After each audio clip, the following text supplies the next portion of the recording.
Hello, Namaste everyone. Welcome to DDY SWADHYAYA English session of third day.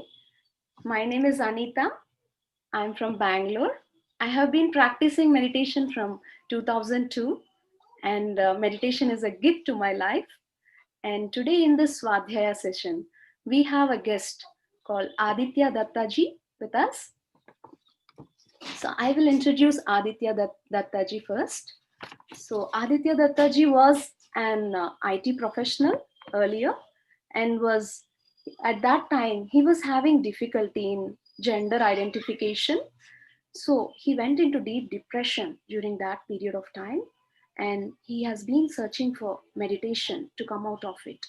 And in that process, he has been searching for meditations and he has practiced Vipassana meditation, has been to Osho Center, but he could not get out of depression even after practicing many meditations.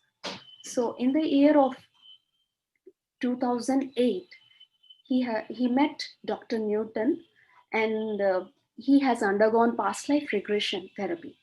Uh, because of that, he was able to come out of his depression. And he also met Patriji in Pyramid Valley many times, and he started practicing meditation. Through that, he came out of all these depressions and his confusions, his questions, so many things. And from 2012 he has changed his profession to he has become a counselor in Life University. He is a psychologist, sexologist, alchemist, and he's also author of two great books, that is Transition, and second book is Gandharva Loka. So today he'll be taking us, his topic is how to understand this polarity and how that will help in our daily life. I welcome Aditya Dattaji to this Swadhyaya platform.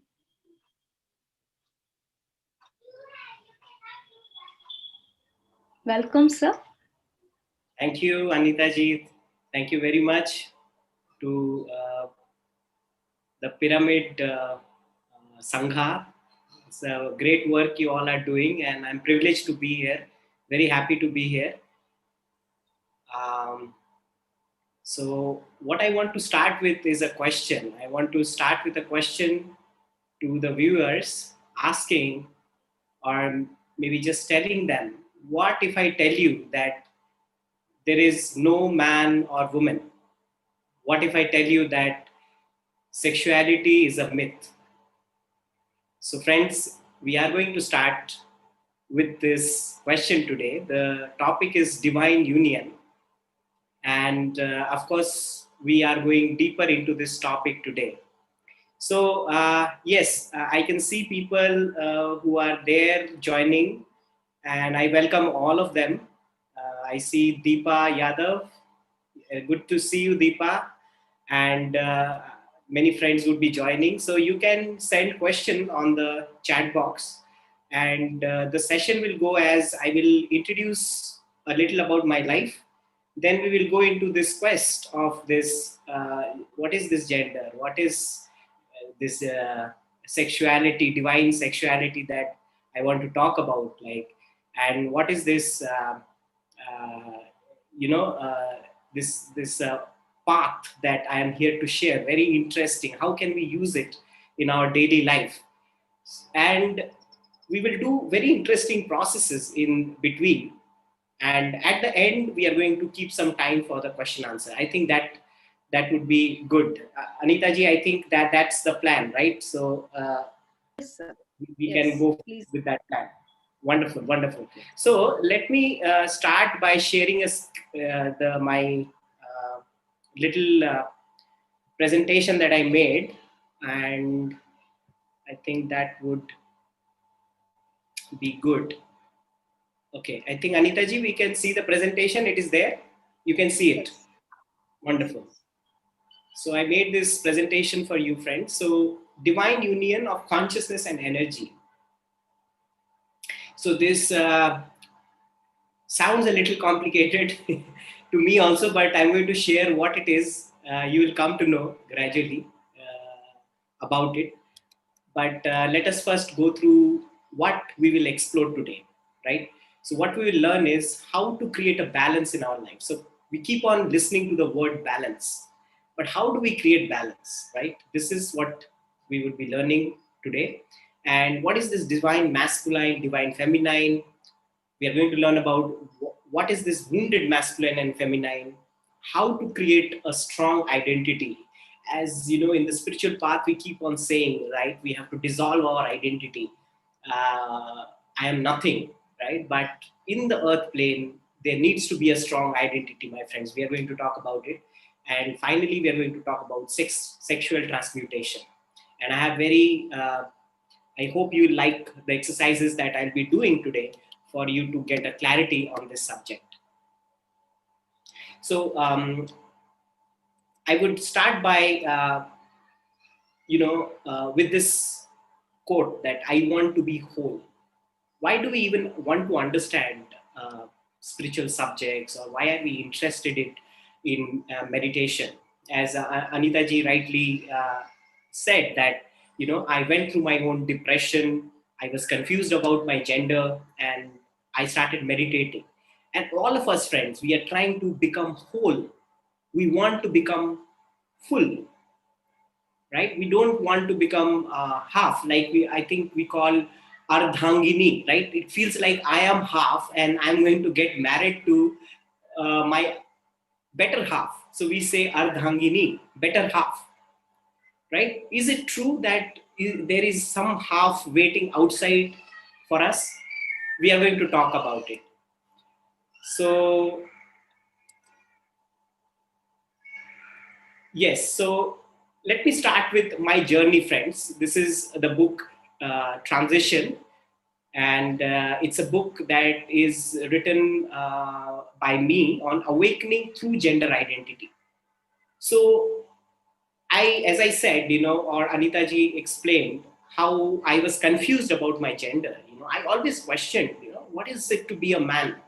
What is it to be a woman? If we see a man and a woman, is that enough for us to understand that this is a man or a woman? Or is there something deeper? What are the qualities of a man or a woman? So this book, talks about my own rejection, my own depression, and then how I got the divine guidance through many masters. Of course, Brahmarishi Patriji being my meditation guide, Dr. Newton being my guide for the last 10 years, and then my transition. So this book, and it happened during this lockdown. I went into like kind of a depressed state, when the lockdown started, and something started coming out of me, and I started just writing. I connected to like a plane of poets, of singers, of architects, of scientists who started communicating with me, and I started asking them the question about this gender, this masculine, feminine, and they started giving me answers. So it's a beautiful plane I connected, and I can say like it's kind of like a channeling that happened to me during that time, and they started giving me the grander picture of gender and sexuality. It's an upcoming book called Gandharva Loka. I didn't know what Loka I was talking to, but then in my meditation I was told that this is Gandharva Loka, and I met very wonderful masters there. One of the masters, they were called the shape shifter. They didn't had a shape. They can, they always keep changing shapes. They can become a tree, and then a leaf, and then a bird, and then a man, then a woman. They are always, changing shapes. And they gave me the broader spectrum, the broader picture of uh, this gender identity, this masculine, feminine, and sexuality. So I questioned all, whatever I had in my heart, whatever confusion I had, still left. I started questioning, and this book is about that. So it is talking about the grander version of gender and sexuality, and all the myths about sexuality and gender. They, they clarified to me. They they train me. What is this? How can we evolve with this energy? Right? So these are the things, friends, I'm going to share today, and I hope it's going to benefit you all. So my first question to all of you is like, what do you think is gender? So I'll give you like half a minute here. Maybe you can type some answers wherever you are and tell me, what do you mean by this term, gender?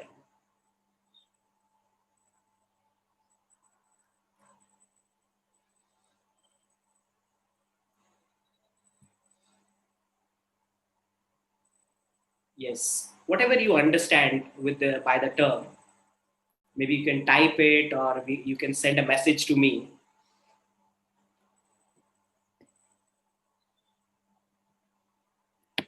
Right, it is a construct, right? It is a construct, right? And friends, the way I see gender is like, I see gender in everything. You see, the minutest atom in a molecule has gender. You see, there is a polarity there, negative and positive is there, right? Whatever you see, you will see gender exist, from the minutest, like an atom, to the grander version. We find there is a polarity, there is a gender in everything, right? So this is the quest we are going to go further with. And now I'm going to, so, basically in this discussion, friends, I'm going to use this word masculine and feminine. So please do not misunderstand it as male or female. Male or female are the external identities, but masculine and feminine, I will be talking more about this internal identity that we have. So we'll learn about it. Now I'm going to talk about sexuality. What is sexuality? It's like a umbrella term, right? There is a sexual identity, there is an orientation, there is something called biological sex, and the entirely call is an expression. So you don't have to go too much deep into the picture that I'm showing you. It is just for you. You can find it on the internet. I found it like a good way to explain. But just on the very easier level, if you need to understand, identity is what you think in the mind. Am I a male? Am I a female? Or I am some other, right? And orientation is, whom am I attracted to? Which gender am I attracted to? Sometimes it happens that a male is attracted to another male. It happens, right? So that is the orientation, right? And then we have something called a biological sex. That is the, the kind of genitals, sexual organs that we are born with. That is the biological sex. And then this entire package of this thing is called the expression.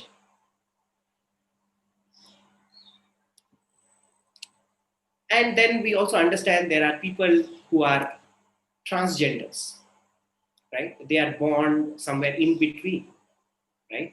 They are, sometimes they identify themselves as male, female, both, or a male, a biological male can identify himself as a female, right? So those are called transgender. So we see this variation in gender when we look into the subject.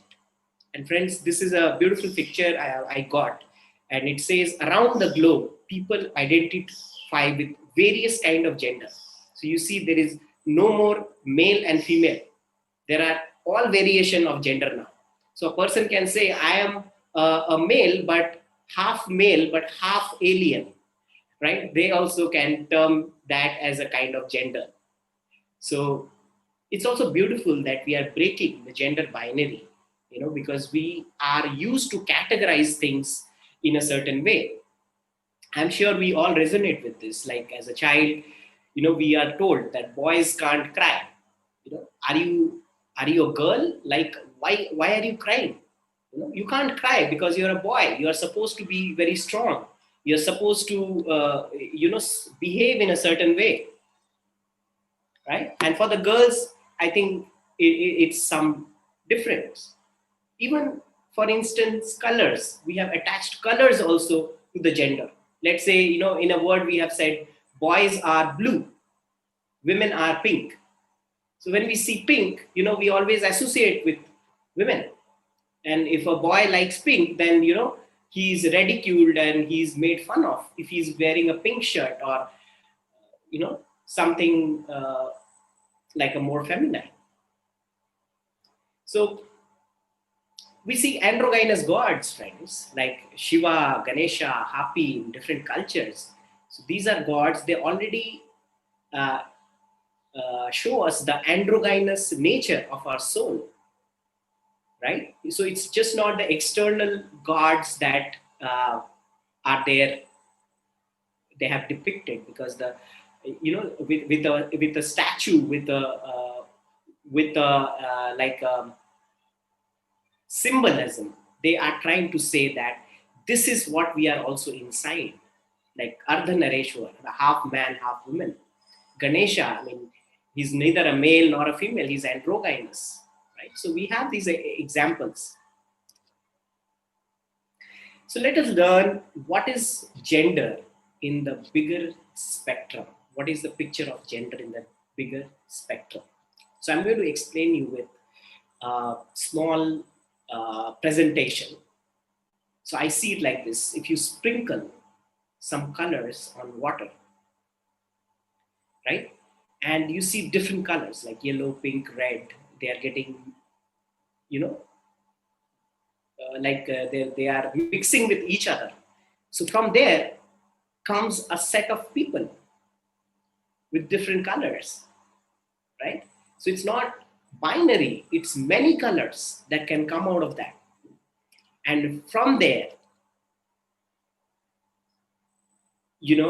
we have this now scale also, which is, you see on the left side, you have the Barbie, which I have labeled as the extreme feminine. Like extreme means, she's very, very feminine, very delicate. And on the right, there is a G.I. Joe, that's extreme male. So my question to you, friends, is where on this spectrum, might your gender identity be? So please look into the scale. Let us spend like half a minute here and find out where is your spectrum. Like, there is the yellow man, or, it's like, could be like a half man, half woman, like balanced, more balanced state, right? And on the left side, 1 to 5, it's the feminine, and the 7 to maybe the extreme 11, 12 is the masculine. So where is your scale? Like, where is your number? Have a look.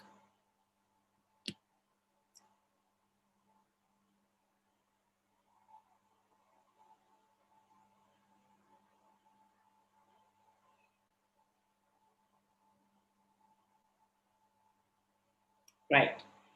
So, friends, these are like clues, because when we are questioning gender, we are getting more deeper into understanding our identity. A person who has understood gender, he has crossed, or he or she, because the person is going to go into the soul understanding. Gender is the last identity that falls off from a person, right? So let's see. Yeah, so here is what we are going to talk about, this balance. And why do you think like we need a balance in the masculine feminine? That's what we are going to talk. Another example is, I'm going to talk about by splitting of the sexes. Like, what happened? Like, what's the story? How did this male female come? Where did they come from? So this is what happened. So first it says there was a void. There was something called, or maybe it's called nothingness, right? So the void is basically what? It's pure consciousness. And from the void, it started changing. The void started giving rise to something. So they said the void got bored becoming void. The void got bored becoming nothing. So it started becoming a frequency. Some sound, some energy started coming. And from there, there had been two divisions. Basically, it is one division.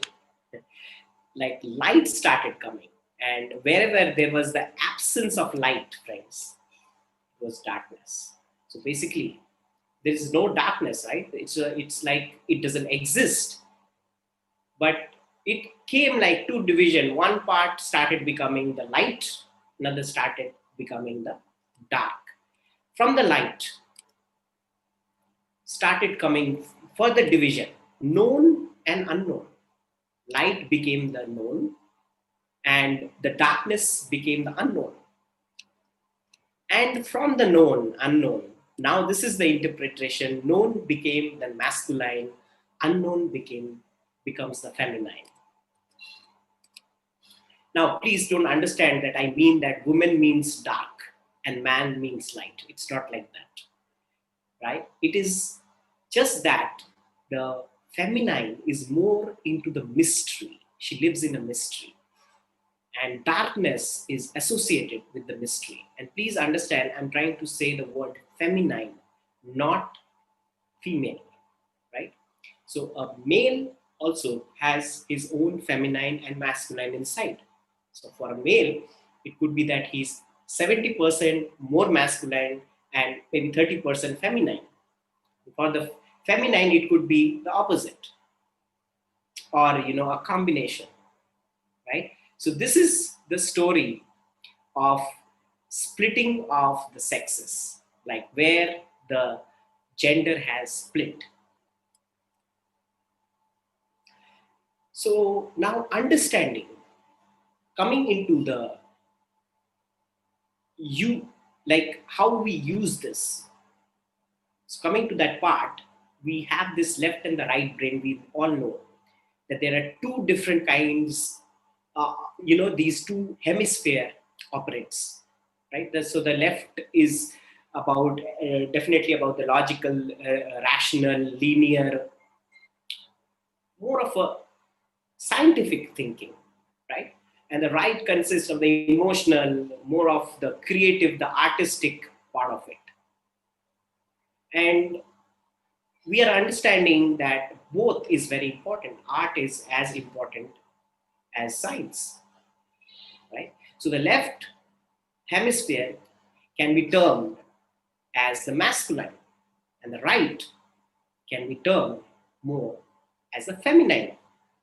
And friends, this is what we require as the masculine, the friendship between the two sphere. It says if you have to come to a conclusion and you are calculating for maybe 10 years, and intuition can give you that in a fraction of a second. So intuition can be so powerful, friends. I'm sure if you know the biography of these great scientists like Newton or let's say Nikola Tesla. Nikola Tesla, as a child, he had a rare fever. And in that fever, he started getting visions of his machines, right? And those visions he started drawing. And he confesses how his subconscious has shown all these, because he was ahead of his time. Like even today, there is a lot of research going on Nikola Tesla.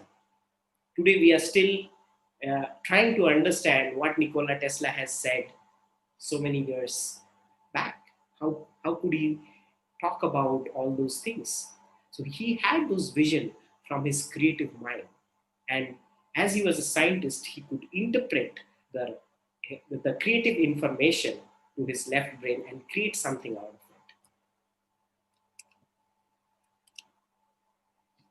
So here, now we come to the application part of it, friends. yin yang. Yin, the feminine energy, yang, the masculine energy. In the Chinese language, there are different names to these masculine and feminine energies. So, what is it that we call the masculine energy now, right? So, he's a giver, right? He gives, and it's more of an outward flow of energy. He's creating something, he's manifesting something on earth, right? So, it's an energy that moves from inward to outward.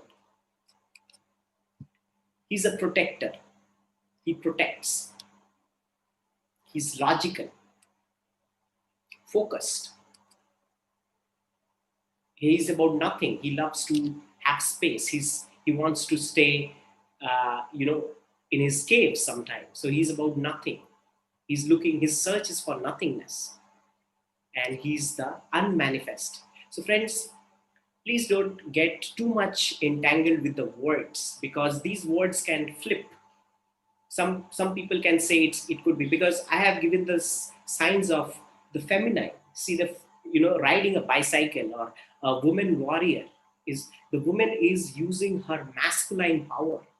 Even we see Durga, Kali having these masculine powers, right? So that's the masculine part of that identity. But then Durga wants to express herself as a mother. Her external, the picture that she wants to depict is as a mother. She wants to dance like a feminine, right? But that doesn't mean that she's not using her masculine power, right? So this is the masculine trait in a nutshell.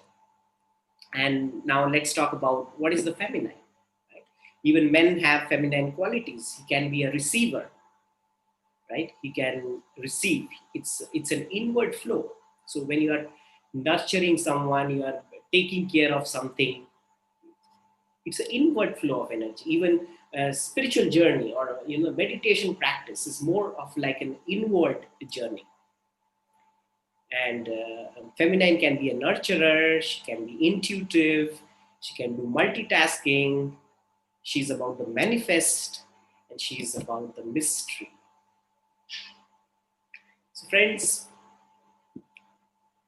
look at these qualities and see where you resonate with it more.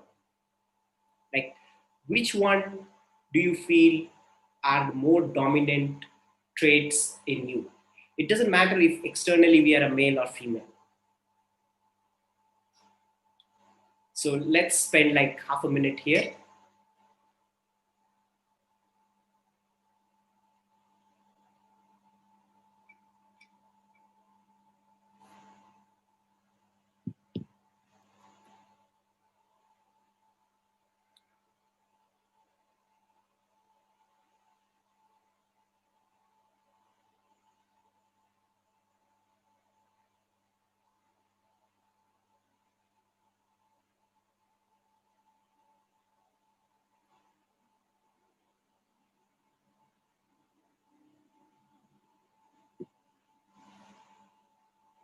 So friends, we all need these two qualities in our lives, right? So feminine and masculine. What happens is, sometimes if we are too much in the feminine end, we feel that there needs to be like a male who would be giving all the masculine support, the guidance, the discipline to me. And the female, I mean, who consider herself as more of a feminine energy, she waits. She first depends on her father, for example, and then she looks for those traits in a husband, right? But often this happens because this relationships, this about a more of a give and take. So if the male is not able to provide those qualities to her, she gets upset.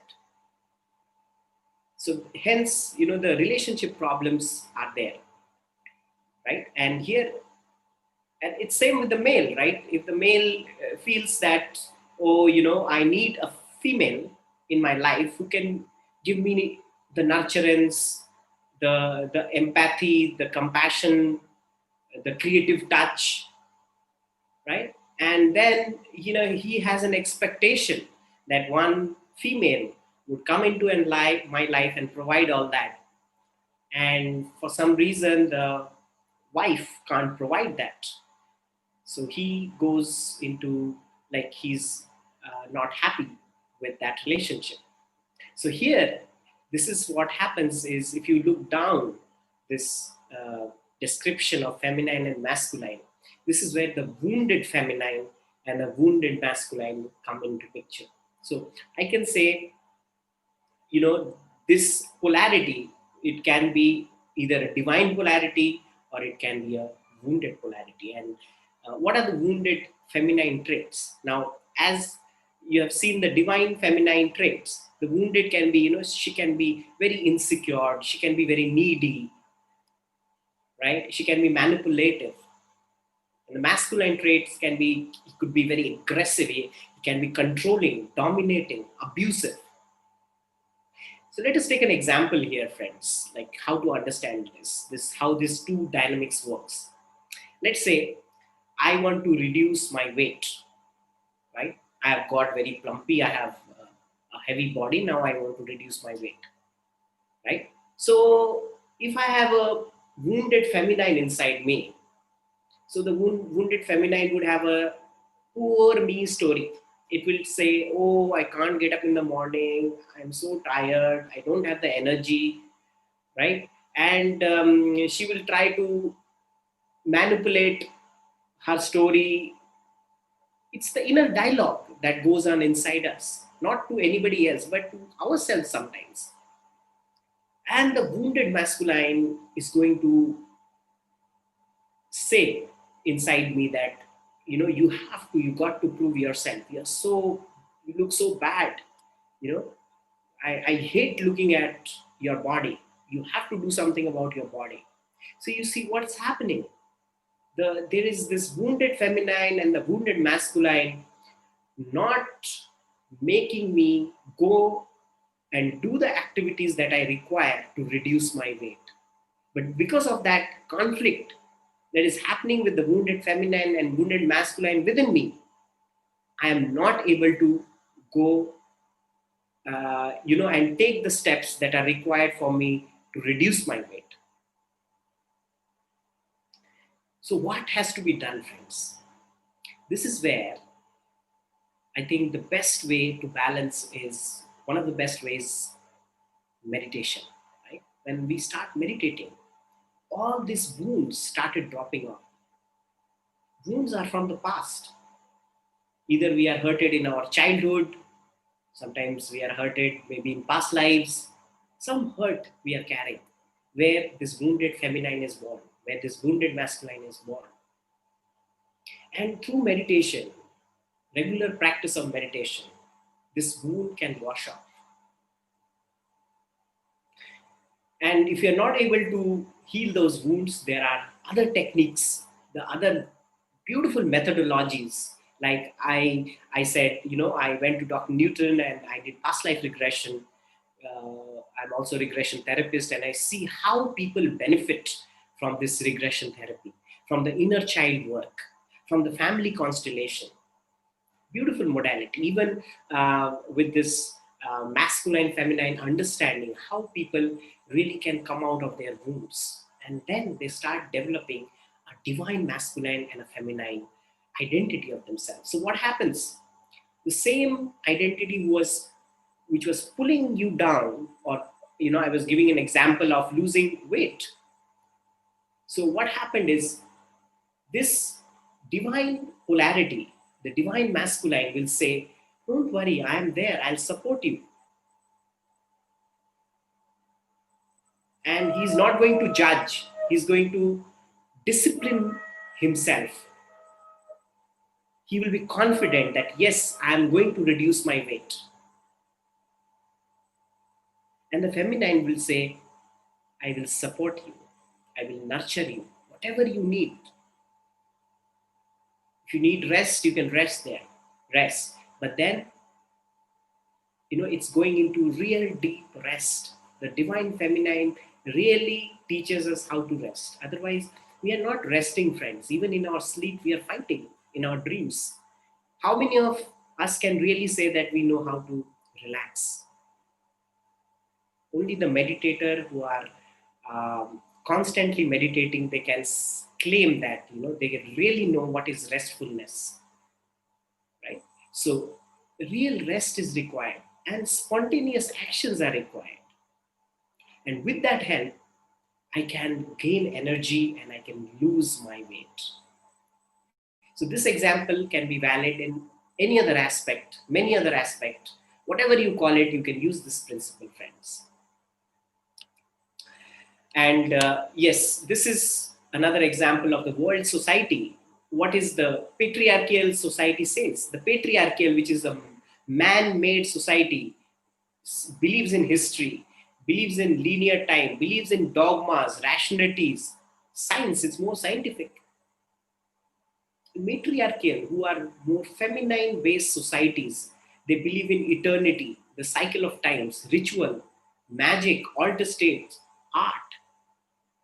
So you see the difference. This is a science-based society, art-based society. I feel the amalgam, both is required.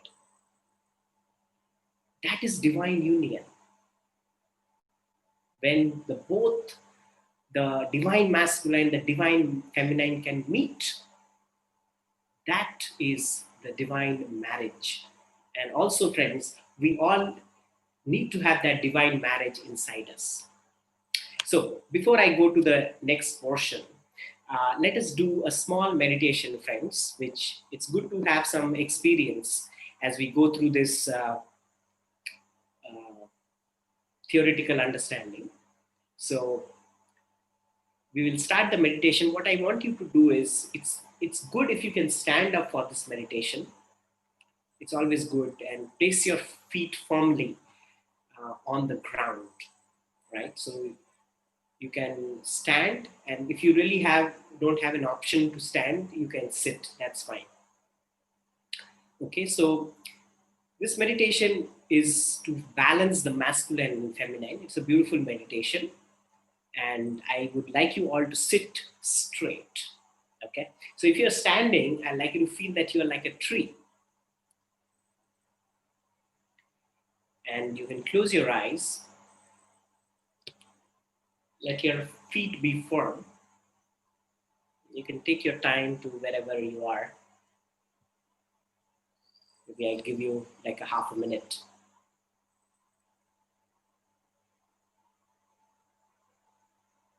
Right.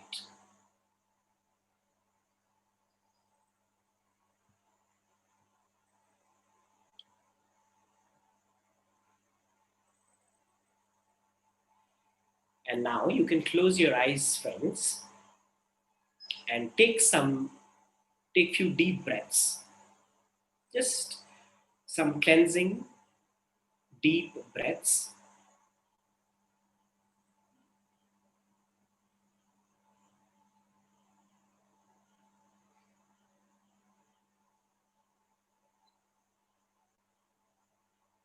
And first put your attention on your heart. Feel your heart.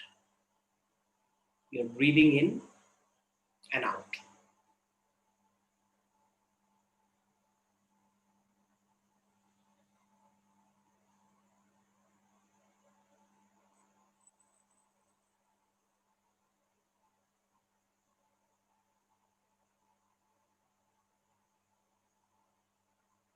Right. Now from the heart, take your attention down to your feet. Feel your feet.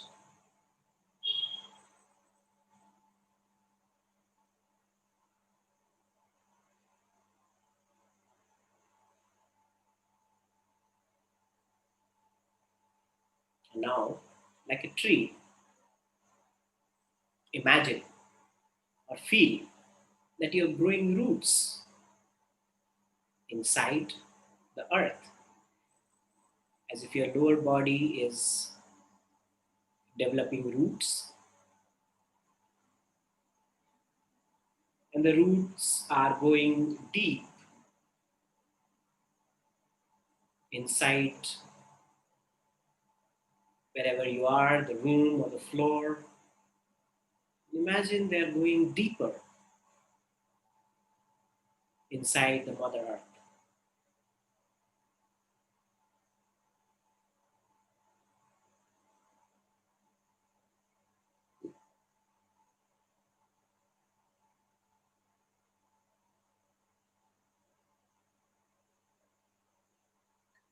And you can feel the moist soil and the roots going very deep down into the middle of the earth, and it's coiling at the middle of the earth. You can visualize this or feel it. Huge roots are going from your lower body and going to the bottom of the Mother Earth. And you're feeling a pull down, as if the Mother Earth is pulling you down with the roots. And now, I'd like you to breathe in through the roots and breathe out.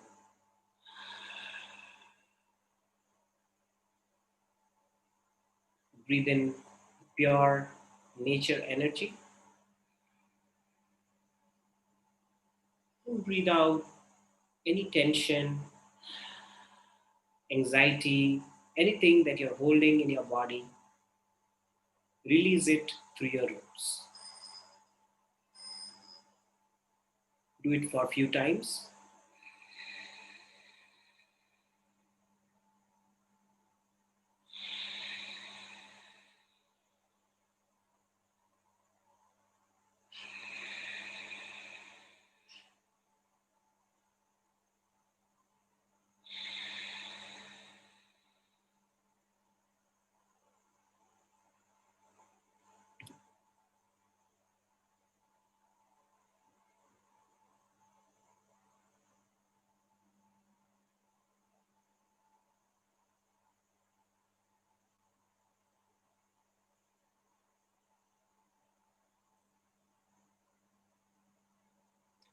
Now bring your attention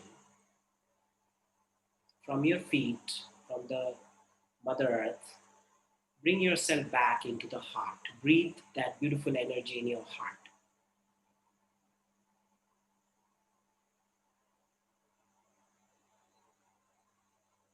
As a tree now, feel that you're now breathing into your head. Feel that your attention is on your head. And from the head, you're growing branches. Huge branches is going like above the ceiling, above the clouds, above the sky.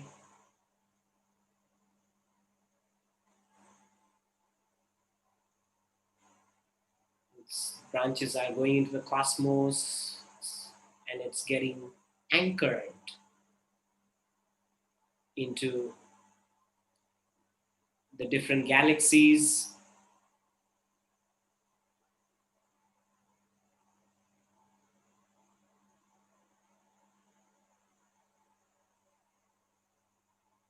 And you're feeling an outward or like an upward pull.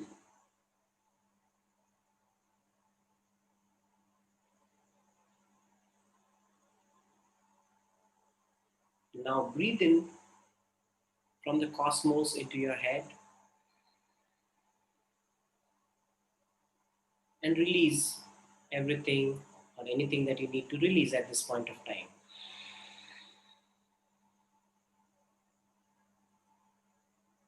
Breathe in,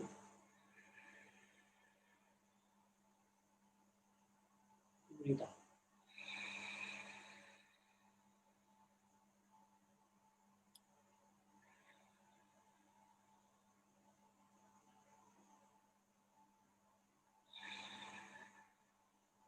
Couple of breaths.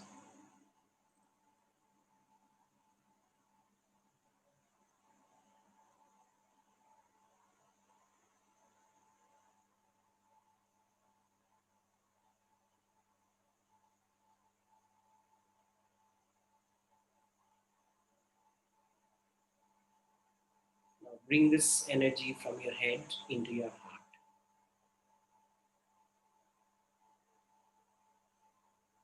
Just feel that now you're breathing into your heart. As you breathe in, the heart is radiating.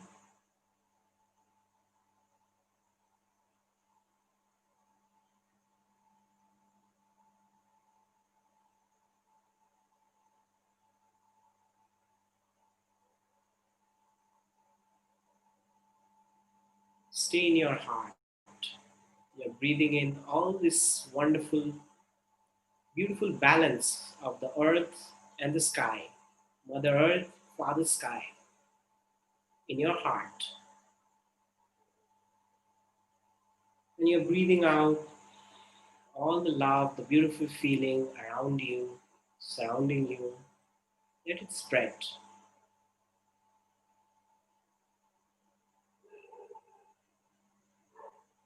And for a couple of minutes, just reside in your heart for some time. Stay there.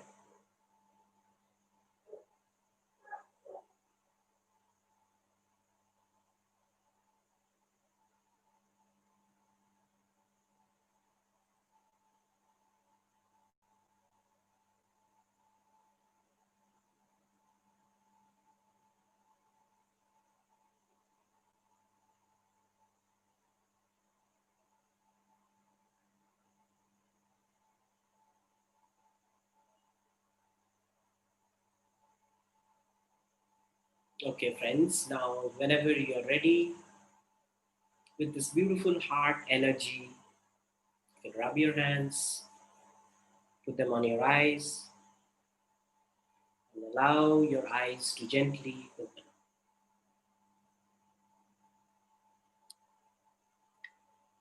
Wonderful, friends.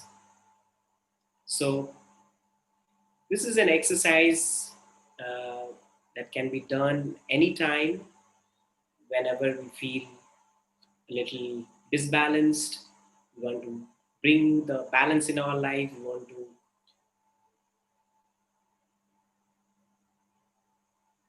center ourselves. So, beautiful way to do that. Yeah.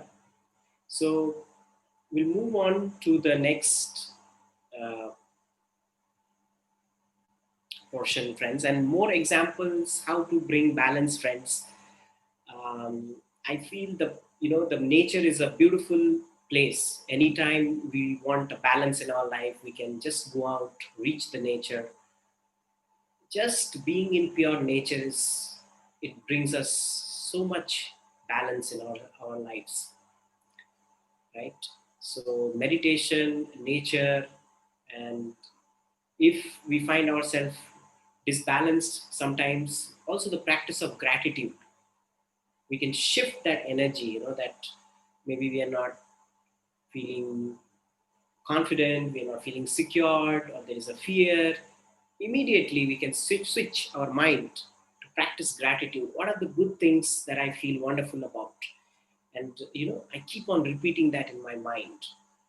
That can also bring in balance. So friends, meditation. Second is reaching out into the nature. Third is practicing gratitude. Immediately can shift our energy into balance. So friends, okay,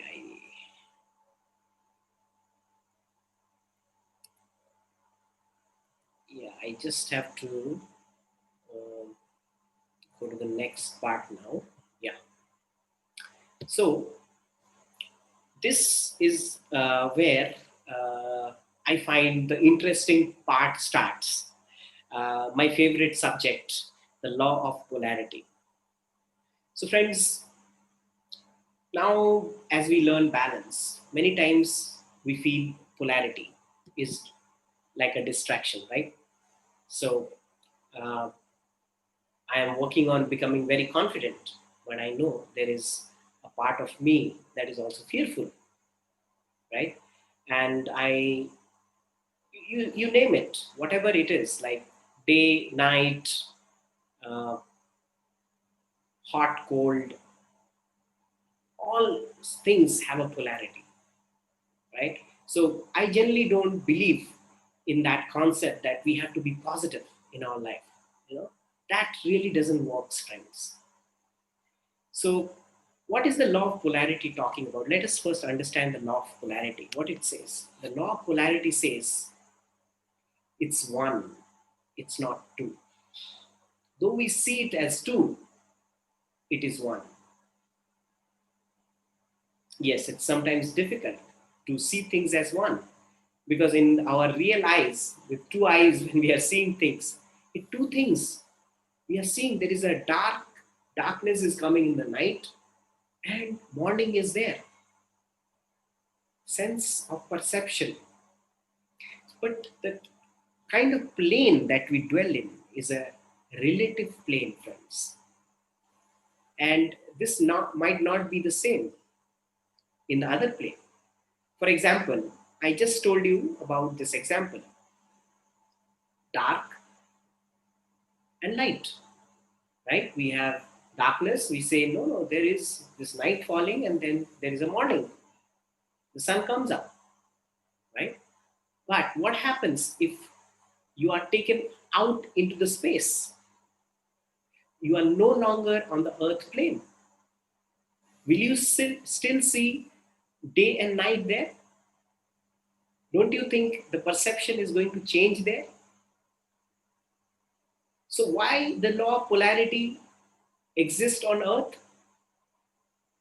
Because it's the kind of dimension or the kind of reality that we live in. So it's relative, friends. So in that perception, now we can say, yes, it's one. Where is the night and day?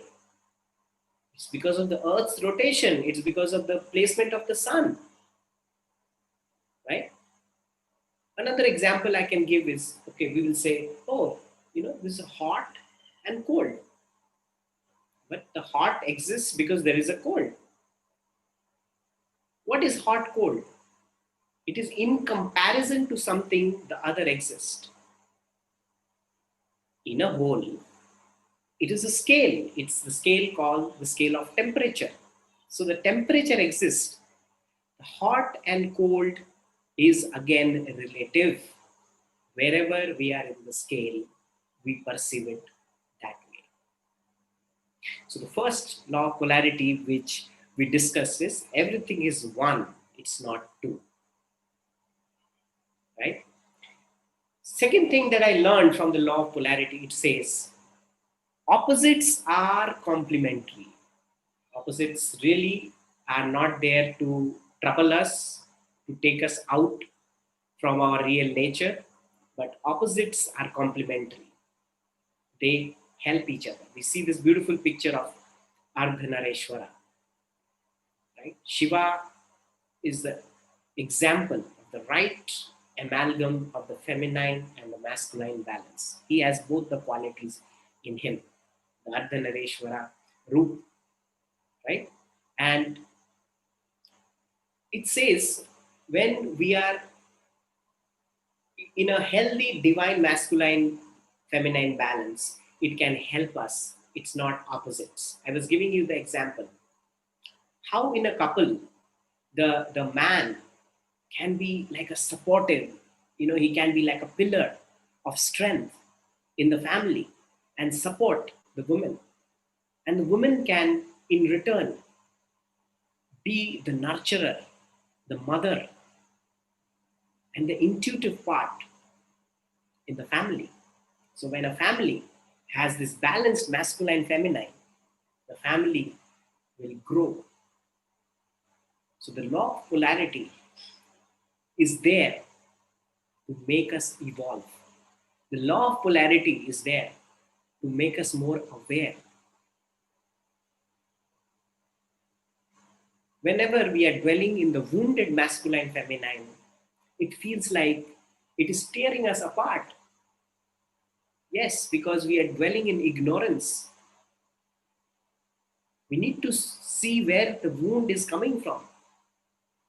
Where is the masculine wound? Where is my feminine wound coming from? What are the sources? And when we can heal these wounds, we'll be able to develop this divine masculine feminine.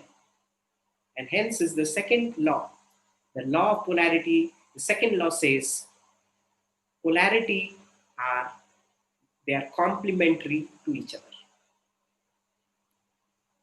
And then the third law of polarity, which is again very interesting, most interesting part I feel, is when we reject one part, we are rejecting the other. Let me repeat it. When we reject one part, we are rejecting the whole. What is the example? Let me take an example. Like I have a friend, right? I like everything about that friend. He is so helpful, he's so kind, he's my best friend. But then he is a drunkard. He drinks. And when he drinks, he has a different personality. And I don't like that. So, is it possible that I can welcome that friend in my life, or I can have that friend in my life without that part which is a drunkard? Can I put that drunkard out of him and accept him as a friend? Is it possible?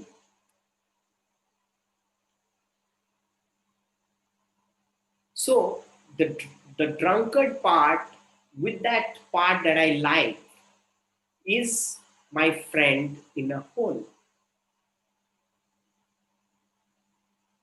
Example, I am Aditya and I have these good traits in me, but then I have also this little anger in me sometimes. So I push it back. I don't want to confess that I am also an angry person. So do I accept myself fully? The law of polarity says if I'm rejecting one part, I'm rejecting the whole. Because how can I come somewhere without that angry part of me? How my friend can come and accompany me, leaving that drunkard part in him? Because that's one of his personality. It is one part of him. That's what he is. Sometimes we make a mistake that we want to change that part. In our relationship, we really don't want that. We want to scrape it out. So, similarly, we understand that masculine, feminine, we need to accept this polarity inside us also, friends. We need to know, we need to realize that yes, I am a masculine and a feminine inside. Both. I am Ardhanareshwara.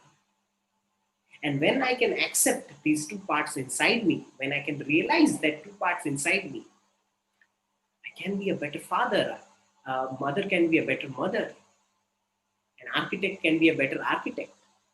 A painter can be a better painter. Whatever profession we are in, we can be better at that. We can improve our relationships through this understanding, improve our abundance, improve our health. These dynamics can work everywhere. So the law of polarity teaches us acceptance, friends. Accepting the whole as it is. Right? So if we have a difficult relationship, let's say with our parents, I don't like this part of my parent. I don't like this part of my mother, for example. We are rejecting her completely then. We need to accept her with that part. Then only it's a full acceptance. So, friends, the three things again the law of polarity teaches us. The first is it's only one, it's not two. Second, it says polarities are complementary, they help each other. And third, it says when we reject one, we are rejecting the other. Such profound wisdom the law of polarity teaches us, friends. And a person who has mastered the law of polarity has mastered life. See, we keep talking about the law of attraction. I want good health and I don't want to be sick. So when I say I don't want, that is already being included in my wanting because that's there. So first, the law of polarity says you accept it. Yes, I am not in a healthy position right now. Let me accept that state because that's what I'm going through right now. I can't run away from it right now.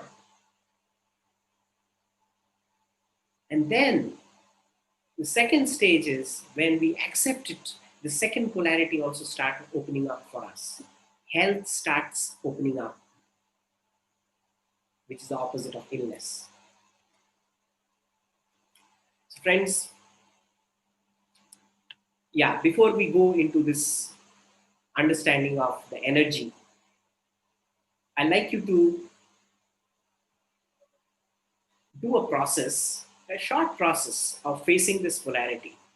I'd like you to think of a very or any situation or any person whom you think you have a conflict with.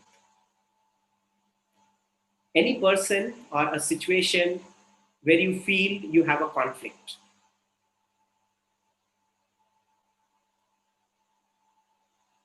Just I'll give you half a minute.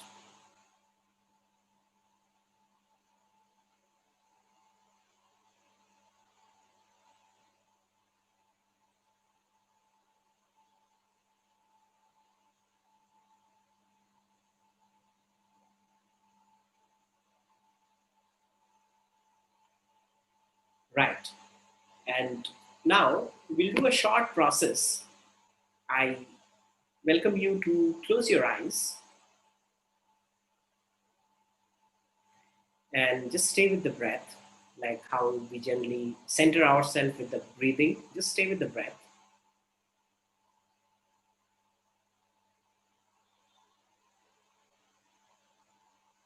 Or maybe take 2, 3 deep breaths to center ourselves.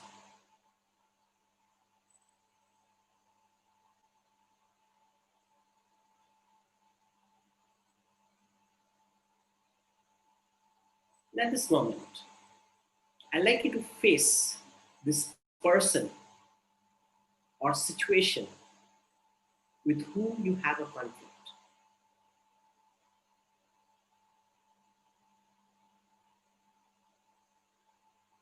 Now, as you face this person or situation, whoever it is, you might feel angry, you might have resistance to face it, or there might be other sensations or discomfort in your body. I'd like you to stay with it. I'd like you to try this exercise, friends. Face that situation as if you are looking into that person's eyes, or if you're facing that situation right now.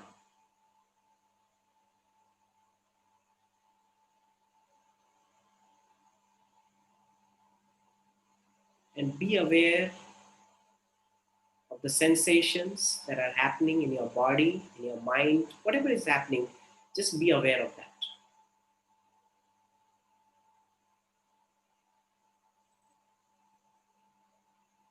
Accept those feelings, even if they are not good feelings.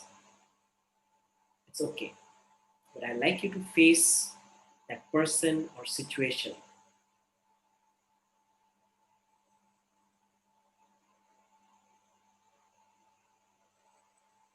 And I'd like you to not go into any stories. Just face as if you're looking inside the eye of that person without any story.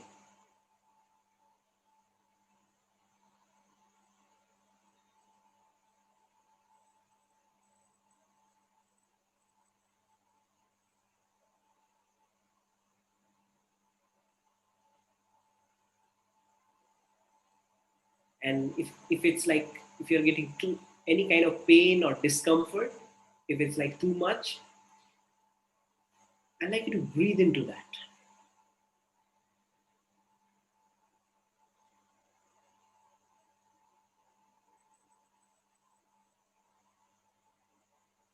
Keep facing that person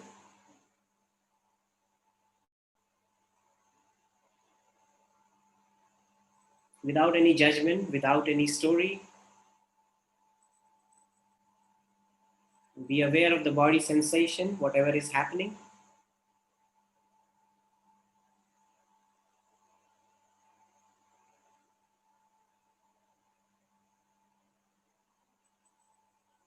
And keep breathing inside it.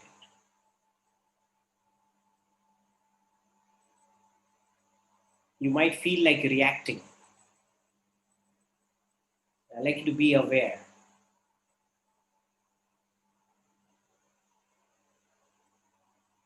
And simply you're breathing in and out of that sensation, whatever is happening in your body, in your mind.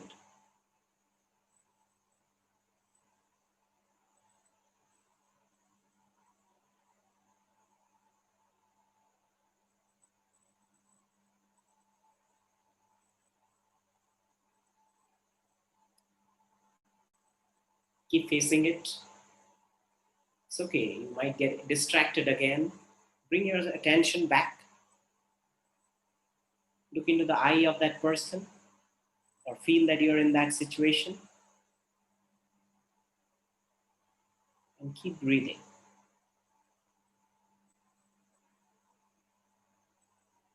And I like you to feel as if your chest is expanding and you're taking a more of a straight expanding posture rather than like hunching forward.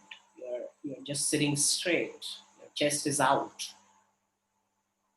and you're facing that person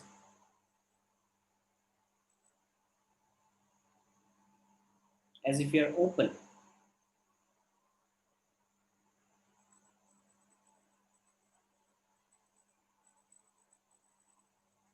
Keep breathing, my friends, and keep your attention into the eyes of that person.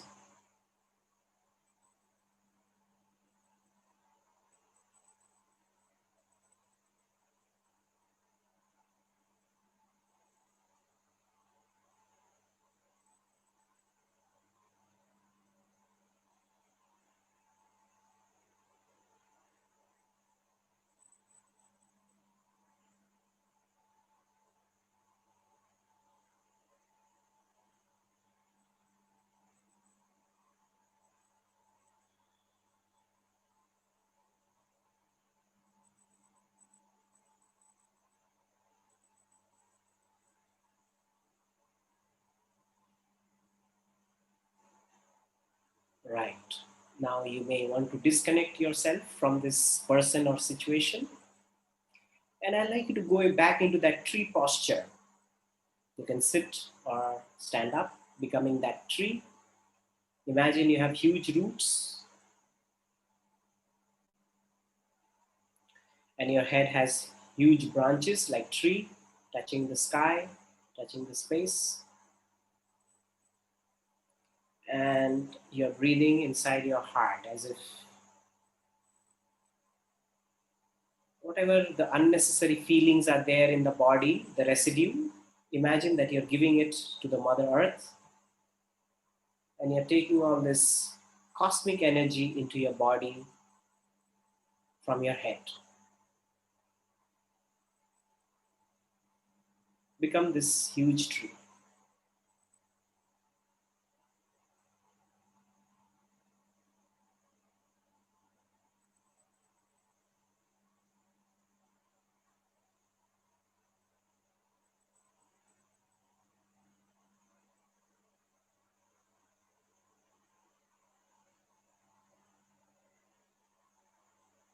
Now, before you come back, I'd like you to center yourself in your heart, feel your heart, beautiful energy in your heart.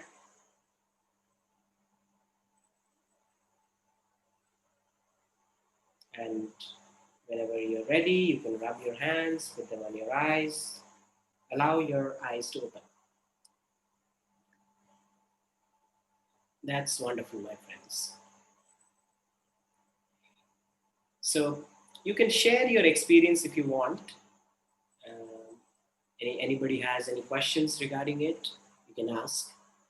Um, Most of the time, what I hear people saying is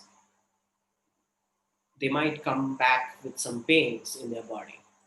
Okay, so what I ask you to do is you can repeat this exercise again, right? And that will help you release this conflict or this conflicting situation, right?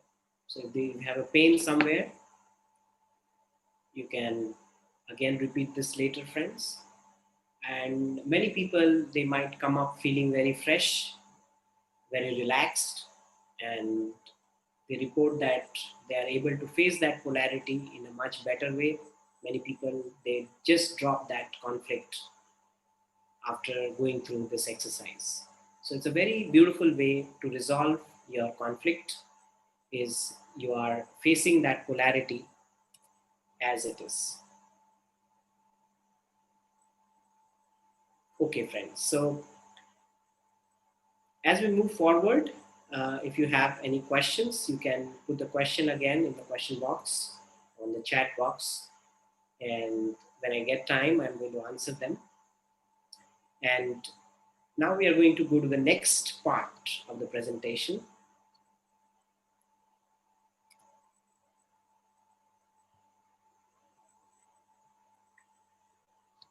Is to understand energy. So we know that we are made of some energy, right? And we are just not this gross physical bodies. So what, in my understanding, friends, what I understand as energy is there's only one energy in the body, and we have named it in different ways. Sometimes we call it the prana, the chi, sometimes the sexual energy, kundalini energy, the life force energy. It's the same energy, friends, that runs in our body.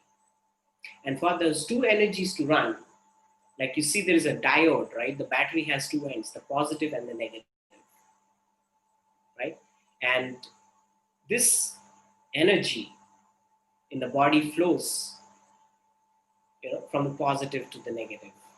There's a flow. When there is two poles of the diode, the energy flows from one pole to the other. And this is what we have termed as the sexual energy. So this, now the next section, we're going to talk about this very interesting and maybe most misunderstood subject, which is the sexuality. So friends, there are so many dogmas regarding this sexual energy, and um, we are coming with a lot of beliefs about the sexual energy because we have been conditioned.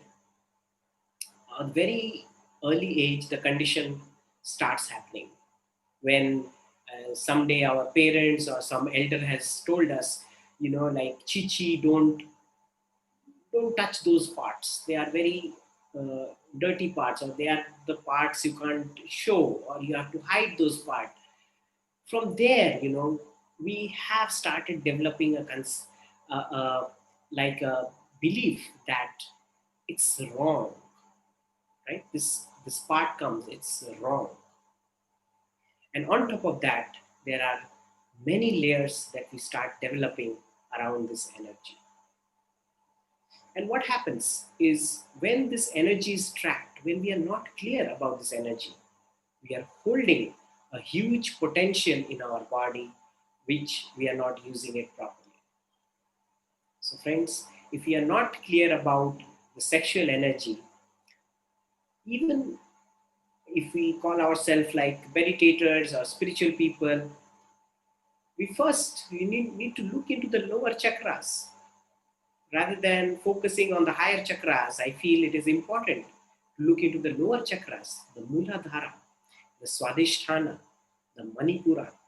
These are the chakras many people who call themselves meditator or spiritual people, they lack. They're confused about this area. They're not able to manifest their life because these chakras are blocked for them. For me also, friends, as I was sharing you my journey, these were the chakras were totally blocked. I didn't want it to even speak about it. I didn't want it to look at it, right? But meditation, the spiritual journey, the guidance of masters helps us to look into these and have a right understand about these energies. So we have to we are programmed in the wrong way, but the knowing is there. The true understanding about it is already there. So the purpose of this presentation is to awaken the true understanding of what we already know. So what is this flow of, I was talking about the sexual energy flow, right? What is the sexual energy flow? We have it in the body. So we see that our body, there is a continuous energy flow. Even there are instrument nowadays, very sophisticated instrument has come, and they clearly shows that the body has a lot of energy and it's going in cycles. So if there is a beautiful flow of the energy, we feel very healthy. And if the energy is blocked, we feel unhealthy. And it can be a block in a lot of other things: relationship block, abundance block, health block, or some other kind of fear or insecurities or phobias that we hold. That can also block this energy, right? And if we have this other person with whom this energy flow is beautiful, we call it like a sexual attraction, right? The other battery which is showing is like a sexual attraction. It's a flow of energy. And not only, it happens between man and woman, friends. Let us also think in terms of like, like when we see like small pup, a beautiful pup, right? And it's so cute, it's so sweet to look at. We get attracted. That's also a flow of energy. We don't have to always term it as a sexual energy, but it's that life force energy. When we see a child full of life force energy,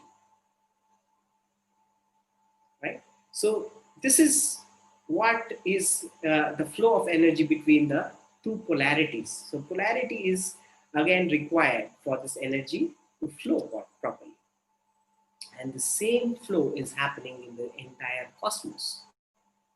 So first we have seen it, how it has maybe it is happening in the atoms, the negative positive pole.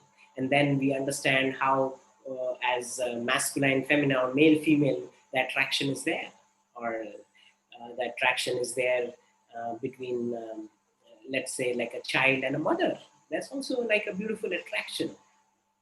Life force is flowing. And then in the higher planes, and when we see the bigger picture of it, we see the same polarity, the same circle of energy is going in the cosmos. So in a way, everything is like in a circle, you see, everything is circling. And it's important to understand when we are in our relationship with anything, the energy circuits need to flow or need to revolve in and out, receiving and giving. Receiving is feminine, giving is masculine. In a relationship, important to receive and give. In the society, it's important for us to receive and give.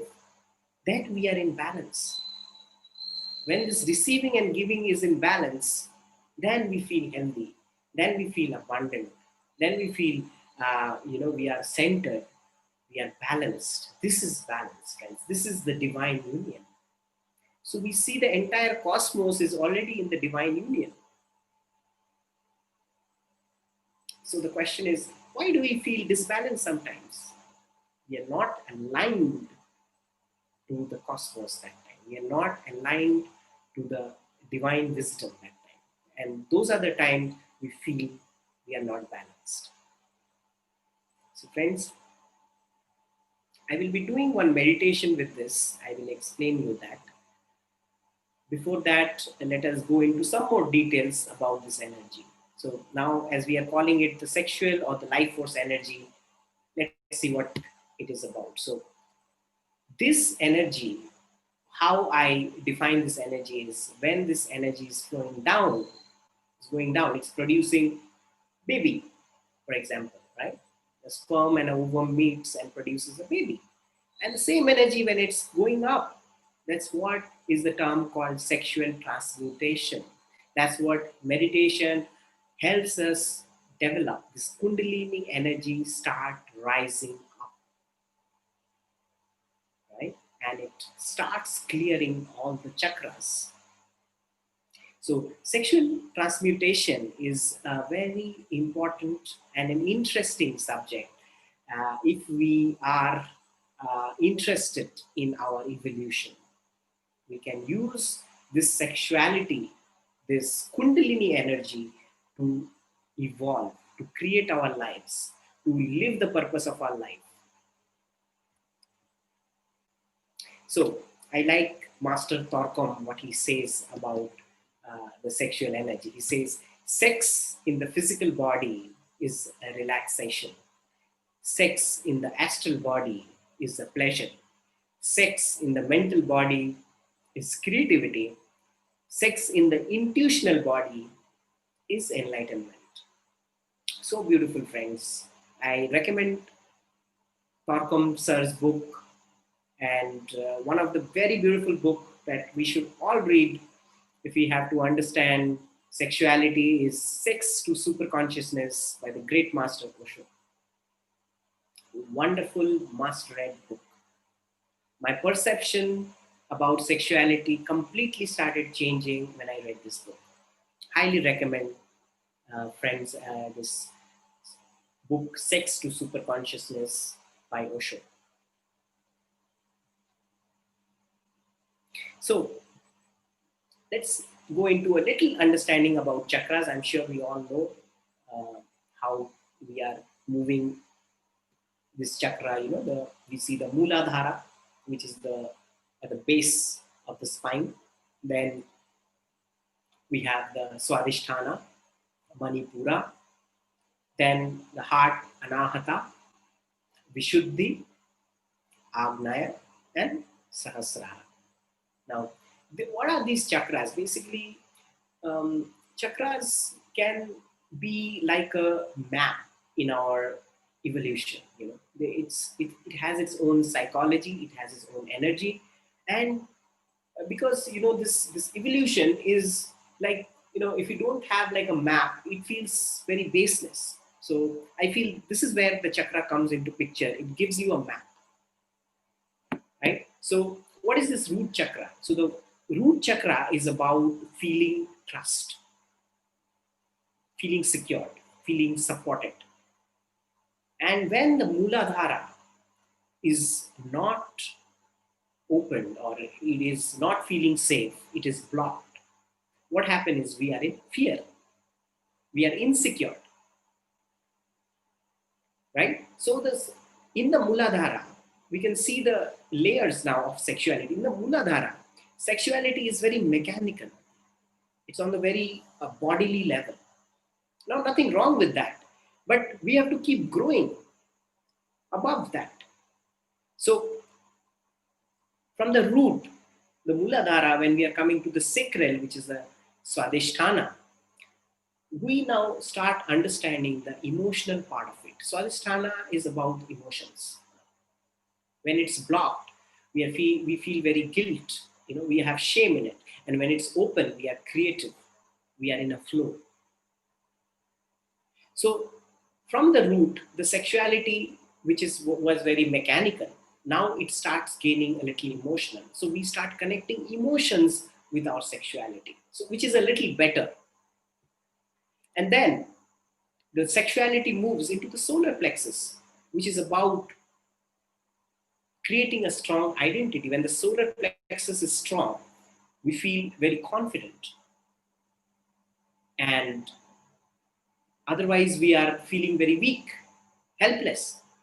So When the sexual feelings are operating from the solar plexus, we are confident about the sexual act. The man is confident, the woman is confident. Otherwise, we are not sure. We have a very feeble identity.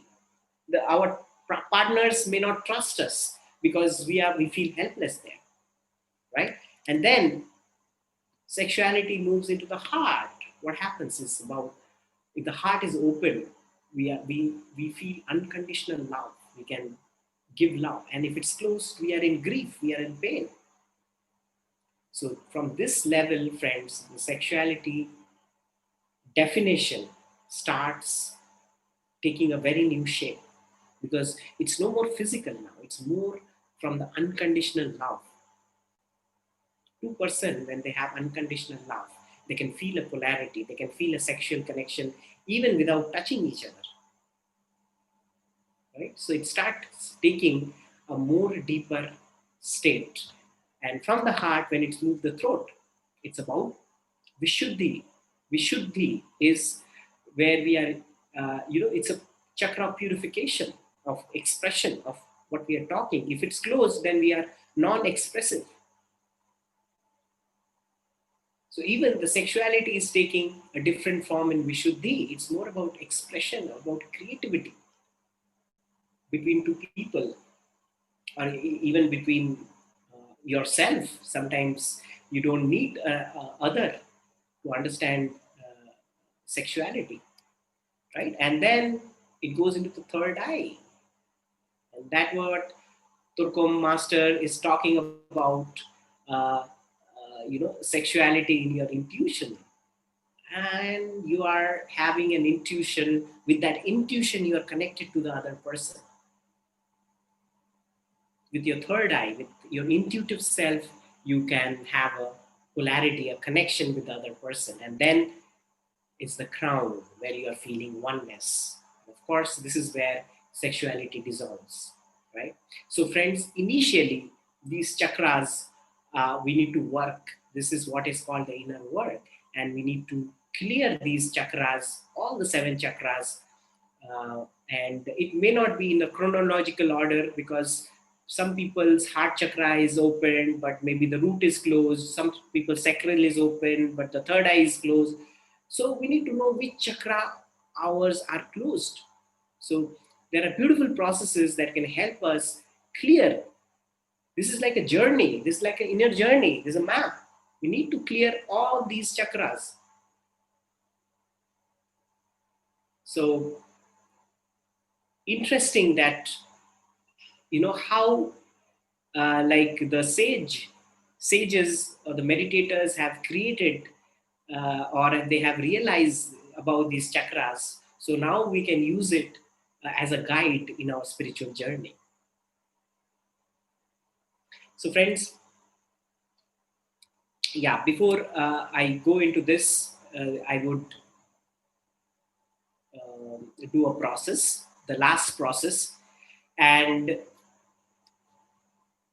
we can have some, yeah, if Anita ma'am want to play some music, she can do that.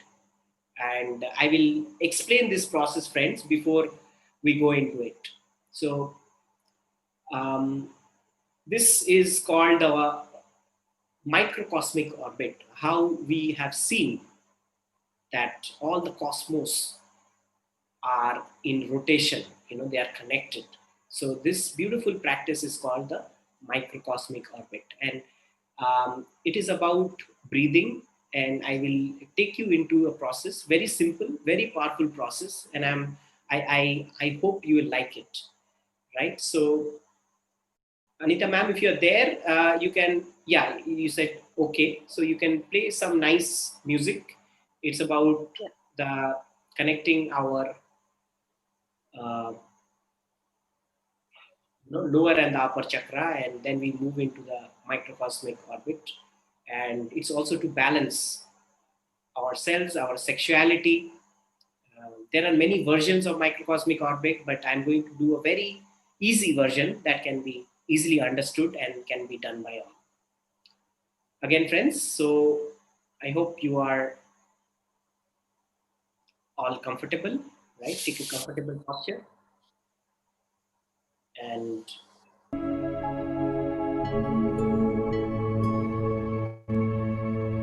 be calm,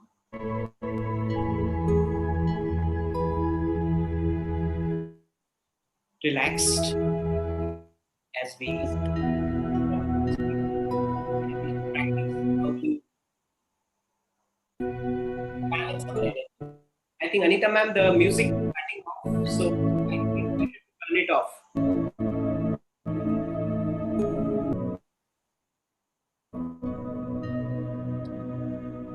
Yeah, it's better to turn it off, Anita ma'am, because I think there will be the sound won't be yes. I think that's better. So friends, let us close our eyes and as we meet in this beautiful time today, and because it's a beautiful knowledge, a beautiful wisdom that can help all of us to tune into our real nature. Because the purpose of sexuality, purpose of gender is to take us to our real identity. If we can follow this wisdom, whatever we have termed as lower, what we call sex, what we call gender, male, female, the understanding can take us to the higher self, to the higher wisdom, to our enlightenment. So there is nothing actually which is lower and higher. We say it's as above, so below as above. So friends, let us close our eyes. We can cross our hands, cross our legs, or you can take a beautiful posture, sit straight. And it would be good if you can sit without a back support. It would be better. So sit without a back support and as straight as possible. And I'd like you to just observe your normal, natural breathing. So you're breathing in and out.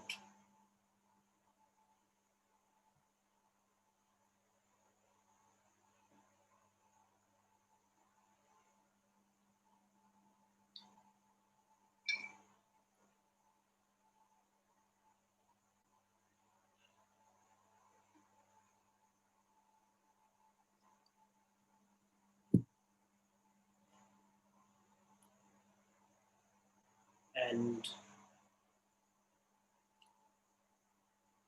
as you breathe in and out, I'd like you to feel your heart, feel the heart center, feel the breath in your heart.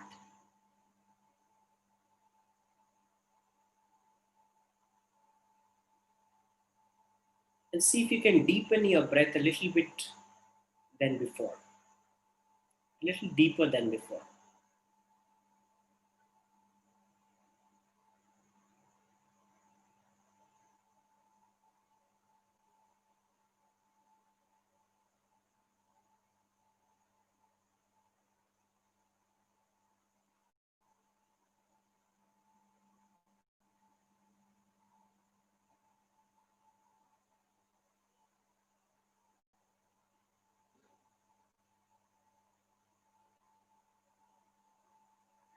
And now see if you can breathe to your Muladhara. Muladhara is where your backbone ends. Now feel that you're breathing in the Muladhara and you're breathing out into the Sahasrara. So basically, you're breathing at the bottom of your spine. And as you breathe out, feel that your breath is touching your crown.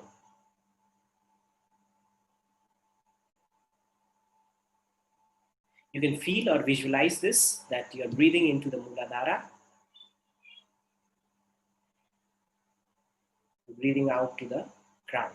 We'll do it for some time.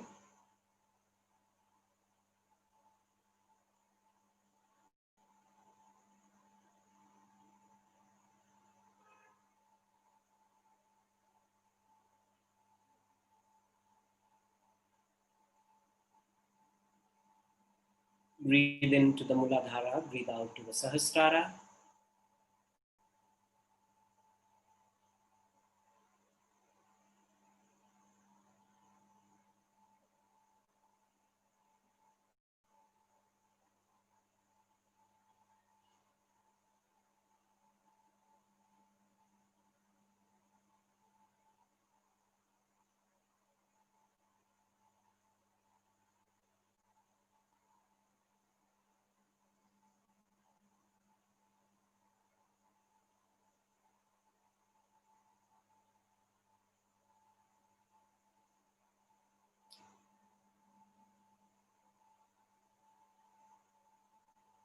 Now feel as you're breathing into the Muladhara, I'd like you to breathe a little deeper and imagine that you're breathing into the core of the earth. Feel that the breath is reaching to the core of the earth. As you breathe out, you're breathing into the middle of the cosmos.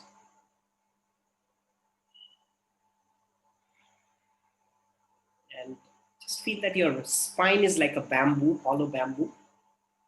And you're breathing through the spine, breathing into the core of the earth and breathing out to the middle of the cosmos.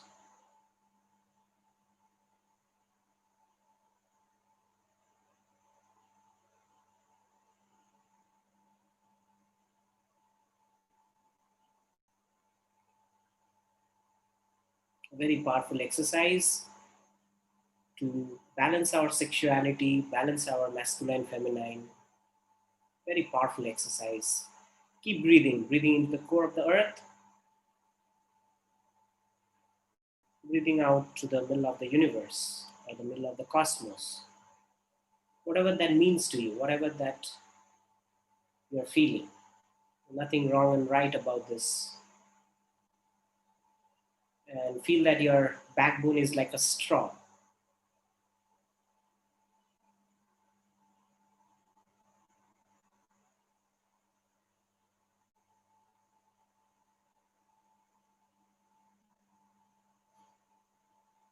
Breathing in through the straw into the core of the earth, breathing out to the core of the universe.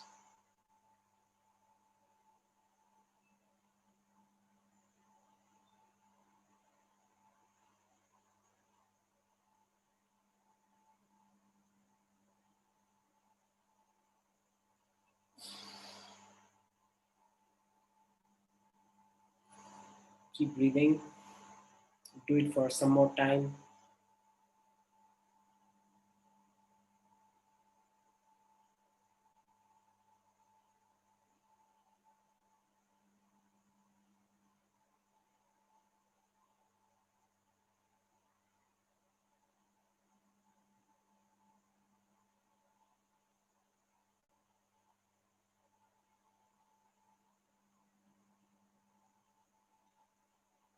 Like a hollow bamboo.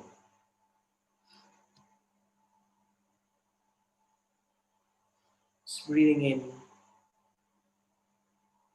core of the earth, breathing out to the core of the universe.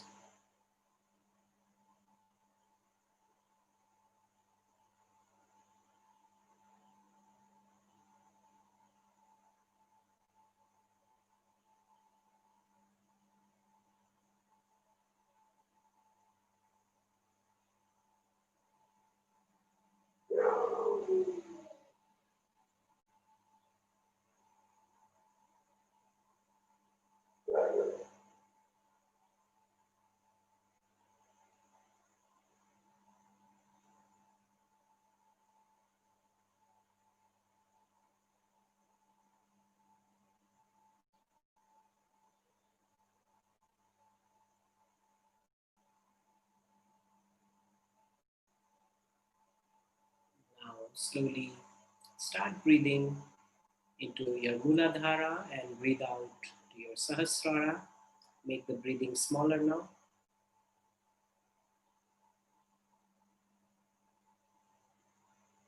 Breathing into the base of the spine, breathing out to your crown.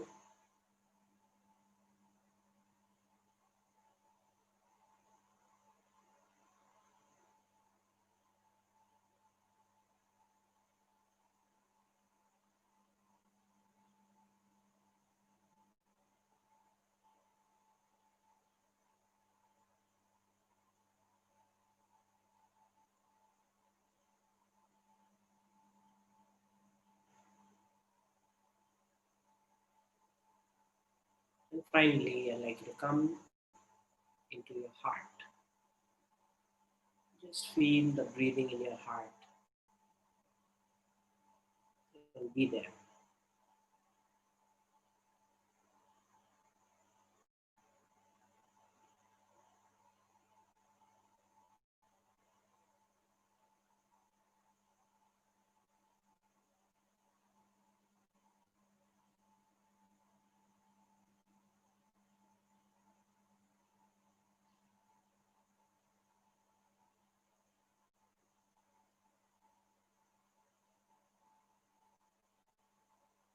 That's nice. So whenever now you're ready, friends, you can rub your hands, put them on your eyes, and allow them to open.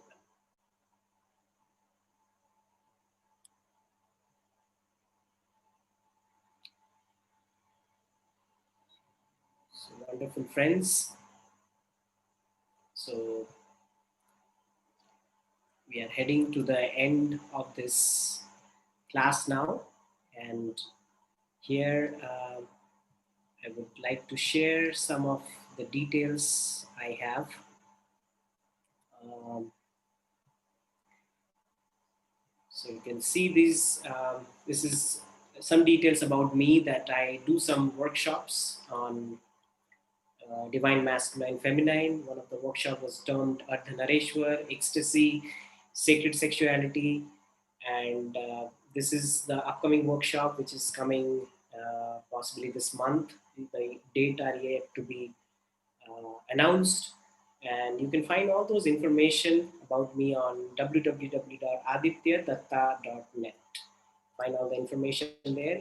Also, you can catch me on Facebook, Instagram, or YouTube. Also, I want to share about this program that we call iDare, and there is a page called Meditation Simplified on Facebook where we go live every week, every Sunday, and we are taking some interesting topic to work on using different modalities, like different tools like masculine feminine balance, the law of polarity. We do exercises on that, and it's a free platform, friends. You are welcome to join there. Uh, if you want, if you're a therapist or you're interested in self work, you can join there, and we can have you on one of the Sundays there. You can either take a session or maybe give a session about anything that you want to share about personal healings. So basically, it's a platform that we have created to heal ourselves as facilitators or therapists, and we extend our work to people, others also. Right. So this is about me, and now I am ready to take up any questions that you may want to share. If you have any sharing, or if Anita ji has anything from anybody, you can also share, ask.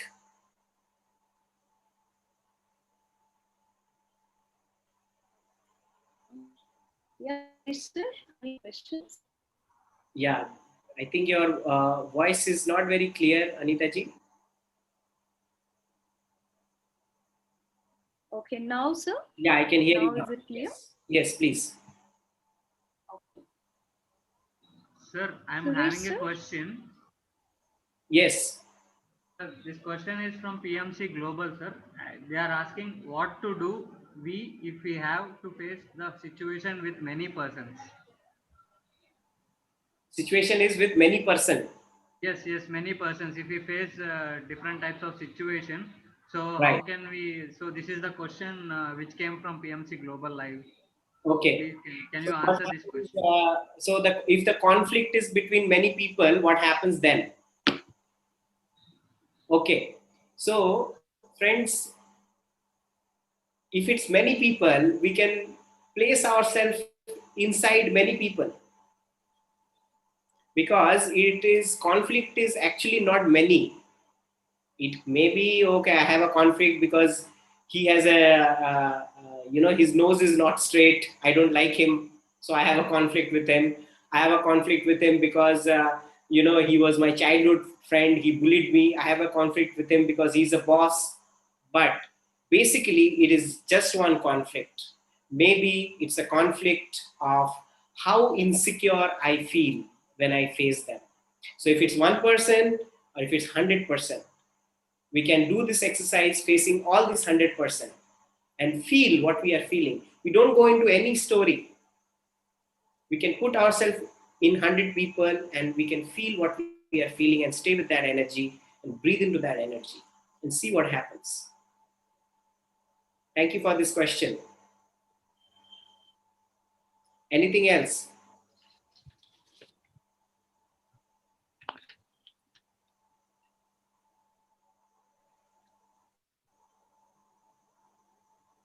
Suresh sir, are you having any question?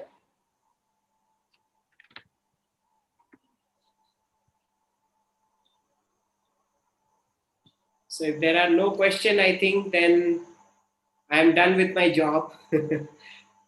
Right? Otherwise, either people have understood me or they have not understood at all.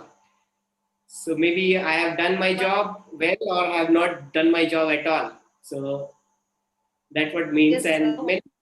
many times people question, how they can heal their relationship, because this is where the major problem comes about, talking about relationships, in healing our relationships. And I say, until a man discovers his inside woman or a woman discovers his inside man, we really can't heal this man-woman relationship.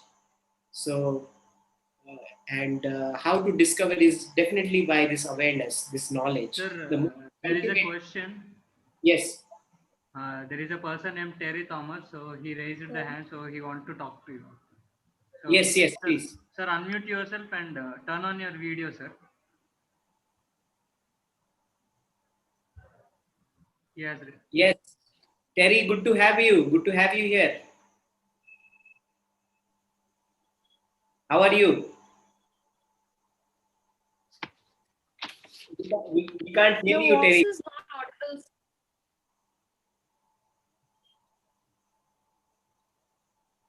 Your voice is not audible, sir. No, your voice is not audible, Terry. Can you type it? Can you type it? Sir, unmute Sir, yourself, please sir, unmute. unmute. Yes, to unmute. Yes.